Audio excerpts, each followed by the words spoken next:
ഈ പക വീട്ടാനുള്ളതാണെന്ന് പറഞ്ഞു കേട്ടിട്ടില്ലേ? ഡിവൈഎഫ്ഐയുടെ പിള്ളേർ നല്ല അന്തസ്സായിട്ട് ആ പണി ചെയ്തിട്ടുണ്ട്. ദൃശ്യം അങ്ങോട്ട് നോക്കിയേ. ഇന്ന് കേരളത്തിൽ വിതരണം ചെയ്ത പൊതിച്ചോറിന്റെ ദൃശ്യമാണ്.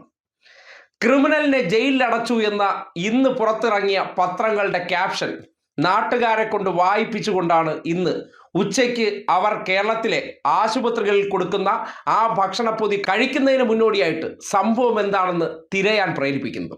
എന്താണ് കാര്യം എന്നല്ലേ? മാങ്ങാണ്ടി ഇതേ പൊതിച്ചോറിനെ ഒരു കാലത്ത് അധിക്ഷേപിച്ചിരുന്നു. എന്തെന്നല്ലേ? ഒന്ന് കേട്ടെ. അടക്കമുള്ള പൊതിച്ചോറിനെ പറ്റിയൊക്കെ സംസാരിക്കാറുണ്ട്. കഴിഞ്ഞ 7 വർഷക്കാലമായി ഡിവൈഎഫ്ഐ എന്ന് പറയുന്ന യുവജന സംഘടന ചെയ്തുകൊണ്ടിരിക്കുന്ന ഏക സംഘടനാ പ്രവർത്തനം അതാണ്. ആ സംരംഭത്തിന്റെ പിന്നിലൂടെ നടക്കുന്ന നിയമവിരുദ്ധമായിട്ടുള്ള പ്രവണതകൾ എത്രമാത്രം ഉണ്ട് എന്ന് ഈ വേദിയിൽ നിന്നുകൊണ്ട് പറയുവാൻ ആഗ്രഹിക്കുന്നില്ല. അത് ഡിവൈഎഫ്ഐക്കാർക്ക് ഇപ്പൊ ഞാനത് രാവിലെ ഒരു വേദിയിൽ പ്രസംഗിച്ചതിന് ശേഷം കുറെ ഡിവൈഎഫ്ഐയുടെ നേതാക്കന്മാർ പ്രതികരണമായിട്ട് അതെ, അനാശാസ്യം ചെയ്തുകൊണ്ട് മാത്രം നടന്നവൻ, എല്ലില്ലാത്ത നാവ് ഉപയോഗിച്ചുകൊണ്ട് ഈ നാട്ടിലെ ചെറുപ്പങ്ങൾ ചെയ്തിരുന്ന ഒരു നന്മ പ്രവർത്തനത്തെയാണ് ഒരു നാൾ അധിക്ഷേപിച്ചത്. അത് ജനങ്ങൾക്കിടയിൽ വലിയ സ്വാധീനം ഉണ്ടാക്കുന്നു എന്ന് തിരിച്ചറിഞ്ഞുകൊണ്ട് നമ്മളോ ചെയ്യുന്നില്ല, നമ്മളെ കൊണ്ടോ അത് ചെയ്യാൻ പറ്റില്ല, പിന്നെ എന്തുണ്ട്? നല്ലൊരു അലവലാതി നാവ് എനിക്കുണ്ട്. അതിനാണെങ്കിൽ എല്ലും ഇല്ല, ബെല്ലും ഇല്ല, ബ്രേക്കും ഇല്ല. ആർക്കെതിരെ എന്തും പറയാൻ എനിക്ക് നല്ല തൊലിക്കട്ടിയുണ്ട്. അത് മാത്രം വെച്ചുകൊണ്ടാണ് ഡിവൈഎഫ്ഐ ചെയ്തുകൊണ്ടിരിക്കുന്ന മാനുഷിക നന്മയുള്ള ഈ പ്രവൃത്തിയെ അധിക്ഷേപിച്ചത്. ആ അധിക്ഷേപിച്ചതിനുള്ള പക വീട്ടൽ ഒരിറ്റു ചോര പൊടിയാതെ ഒരുത്തനെ എങ്ങനെയാണ് അങ്ങ് കൊല ചെയ്യുക എന്നതിൻ്റെ തെളിവാണ് ആ കണ്ടത്.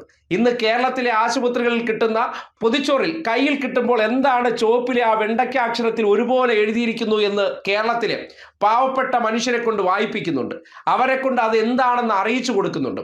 ഈ നാട്ടിൽ എങ്ങനെയൊക്കെയാണ് മനോഹരമായി ചില കാര്യങ്ങളിൽ പക വീട്ടേണ്ടത് എന്നതിൻ്റെ ഒരു മനോഹര കാഴ്ചയാണ് ഡിവൈഎഫ്ഐ കാട്ടിത്തന്നത്. എന്തായാലും ചില കാര്യങ്ങൾ അതിന് പകരം ചോദിക്കുക തന്നെ വേണം. അങ്ങനെ പറഞ്ഞവനെ സമൂഹത്തിന്റെ മുന്നിൽ മാക്സിമം തുറന്നു കാട്ടേണ്ടതുണ്ട്.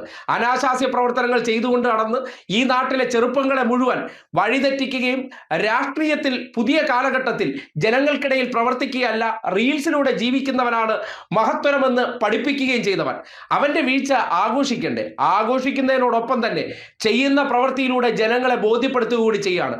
അറിയാത്തവർ കൂടി കാര്യങ്ങൾ അറിയണം. വായിച്ചു നോക്കിയിട്ട് അവൻ ചെയ്ത പ്രവൃത്തിയെക്കുറിച്ച് അവർ മനസ്സിലാക്കണം. അതിനുവേണ്ടി ഒരുക്കിയ ഇന്നത്തെ ആ പൊതിച്ചോർ മാതൃകയുണ്ടല്ലോ, അഭിനന്ദിക്കാതിരിക്കാൻ തരമില്ല. പക നല്ല ഉജ്ജ്വലമായും അന്തസ്സായി വീട്ടാൻ കാണിച്ച ആ പ്രവർത്തനത്തെ കൈയടിച്ച് അഭിനന്ദിക്കുക തന്നെയാണ്.